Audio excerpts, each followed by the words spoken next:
নমস্কার, welcome to RS cooking. RS কুকিংয়ে সবাইকে স্বাগত জানিয়ে আজকে আর একটা রেসিপি নিয়ে তোমাদের কাছে চলে এলাম। আজ করছি সম্পূর্ণ নিরামিষভাবে আমি বাঁধাকপি রান্না করে তোমাদের কাছে শেয়ার করছি। সেটা একটু ধৈর্য সহকারে দেখো, এটাই আশা করব সবার কাছে। সবাই কেমন আছো? আশা করি সবাই ভালো আছো, আমিও ভালো আছি। বাঁধাকপিটা আমি তাদের উদ্দেশ্যেই বানালাম যারা সম্পূর্ণ নিরামিষ খায় আর রসুন খায় না, তাদের জন্য।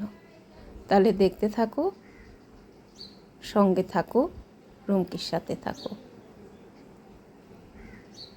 আমি প্রথমে দেখিয়ে দিই কিভাবে বাঁধাকপি আমি রান্না করি। এইভাবে দেখো, বাঁধাকপিটা আমি সেদ্ধ করে নিয়ে ভালো করে চটকে নিচ্ছি। তাতে কি হবে, জলটা বেরিয়ে যাবে। বাঁধাকপির যে একটা অসময়ের বাঁধাকপি, তো তাই একটা গন্ধ থাকে, সেই জলটাকে আমি বার করে দিচ্ছি। আমি কিন্তু একটা ঝাঁঝরিতে নিয়েছি, দেখেছো, ফুটো ফুটো একটা থালাতে নিয়েছি। নিয়ে আমি এটা ভালো করে চিপে জল বার করে নিচ্ছি। অনেকেই বাঁধাকপি খুব পছন্দ করে, কিন্তু পেটের প্রবলেমের জন্য হয়তো অনেকে খেতে চায় না। এইভাবে করলে খেতে পারবে। আমি এতে দিয়ে দিচ্ছি আলু, ডুমো ডুমো করে কেটেছি, আর টমেটো দিচ্ছি, কাঁচা লঙ্কা কুচিয়ে দিচ্ছি, আর আদা বাটা, একটু জিরের গুঁড়ো আমি জল দিয়ে গুলিয়ে রেখেছি। এই হচ্ছে আমার মশলা। এবারে আমি প্রথমে গ্যাসটা জ্বালিয়ে দেব। গ্যাস জ্বালিয়ে একটা কড়া বসিয়ে দিচ্ছি। এবারে আমি ফোড়নে কি দেব সেটা একটু দেখিয়ে দিই। 2টো এলাচ নিয়েছি আর 2 টুকরো দারচিনি নিয়েছি। এলাচটা আমি একটু ফাটিয়ে দিয়েছি, আর একটা শুকনো লঙ্কা আর হিং দেব। হিঙের গন্ধটা খুব ভালো হয়। এবার আমি একটু সর্ষের তেলে দিয়ে দিলাম। সর্ষের তেলেই রান্নাটা করব। সর্ষের তেলে রান্না করলে রান্নাটা খুব ভালো লাগে।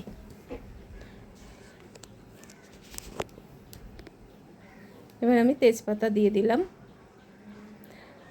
শুকনো লঙ্কা দিয়ে দিলাম,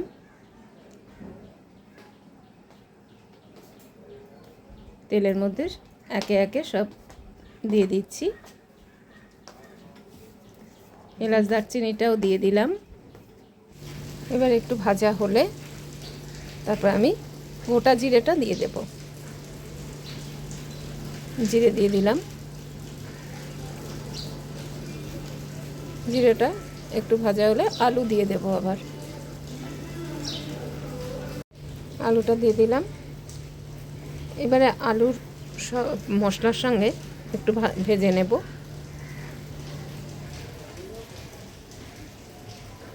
আলুগুলো ভাজা যতক্ষণ না হচ্ছে একটু নাড়াচাড়া দিতে হবে।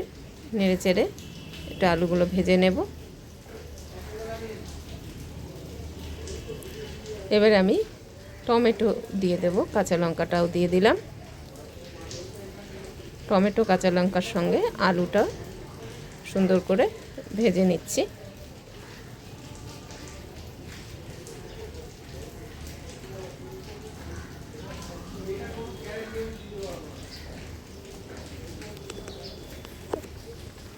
এবার আমি একটু জিরের গুঁড়ো আর আদাটা দিয়ে দিলাম। একটু হলুদ দিয়ে দিলাম, অল্প একটু জল দিয়ে দিলাম। মশলার বাটি ধোয়া জলটা দিয়ে দিলাম। সব শুদ্ধ কিছুক্ষণ কষিয়ে নেব।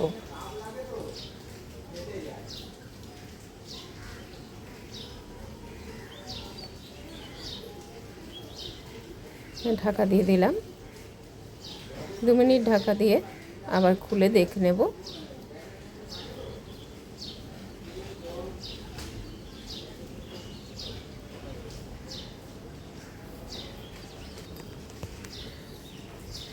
এইভাবে মিনিট 5 আমি কষিয়ে নিয়েছি, জল দিয়ে দিয়ে অল্প অল্প জল দিয়ে দিয়ে কষিয়ে নিয়েছি।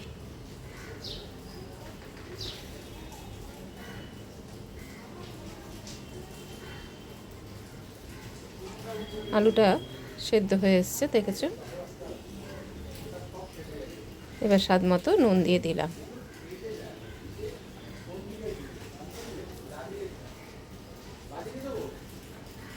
স্বাদ মতো নুন দিয়ে আবার কিছুক্ষণ কষিয়ে একটু ঢাকা দিয়ে দেব। 2 মিনিট মতো ঢাকা দিয়ে আবার দেখে নেব। 2 মিনিট পর আবার ঢাকাটা খুলে দেখে নিচ্ছি। যত কষাবে তত রান্নাটা খুব স্বাদ হয়। এবার 2টো বাতাসা দিয়ে দিলাম। আমি চিনি ইউজ করি না, একটু মিষ্টি না দিলে ভালো লাগে না বাঁধাকপি। এবার আমি সেদ্ধ বাঁধাকপিগুলো দিয়ে দেব।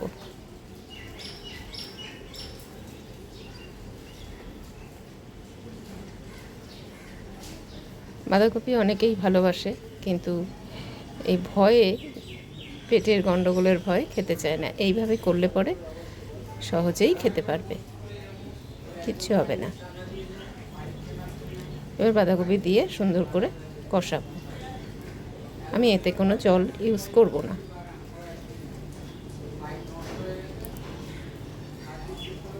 আলুটাও সেদ্ধ হয়ে গেছে।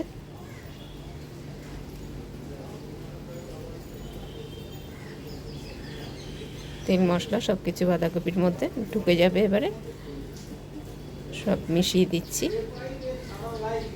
আবার একটু ঢাকা দিয়ে রেখে দেব। 2 মিনিট পর আবার ঢাকাটা খুলে দেখে নিচ্ছি। দেখেছো, বাঁধাকপিটা আমার প্রায় কমপ্লিট হয়ে এসেছে। আর কিছুক্ষণ রান্না করলেই হয়ে যাবে।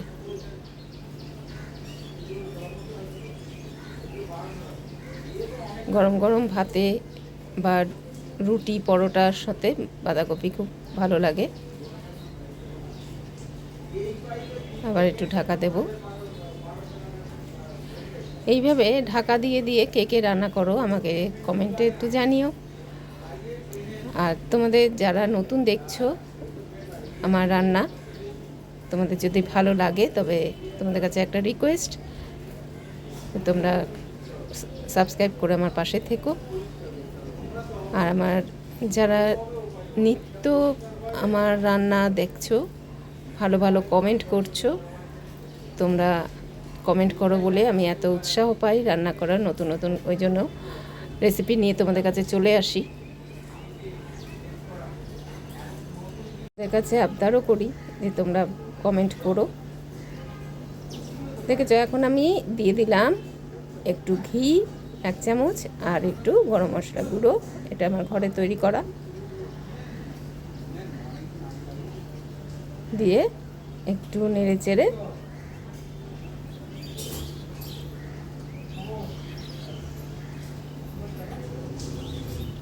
নিচ্ছি। এবারে আমার রেসিপিটা শেষ হয়ে গেছে। ভিডিওটা আর বেশি বড় করব না। তোমাদের কেমন লাগলো একটু কমেন্টের মাধ্যমে জানিও।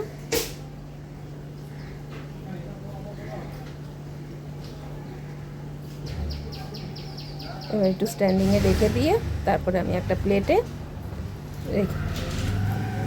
বেড়ে দেখাচ্ছি, তোমাদের সার্ভ করে দেখিয়ে দিচ্ছি। দেখো, তাহলে তোমরা এই রেসিপিটা সহজভাবে করে নিতে পারবে, কোনো রকম পেঁয়াজ রসুন ছাড়া। সবাই ভালো থেকো, সুস্থ থেকো, সাবধানে থেকো। আর পরবর্তী রেসিপির জন্য ওয়েট করো।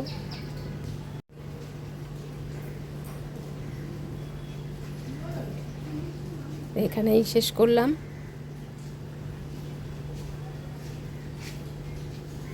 ভালো লাগলে একটা কমেন্ট করে আমাকে জানিও। আবার আগামী রেসিপি নিয়ে আবার তোমাদের কাছে হাজির হয়ে যাব। টাটা।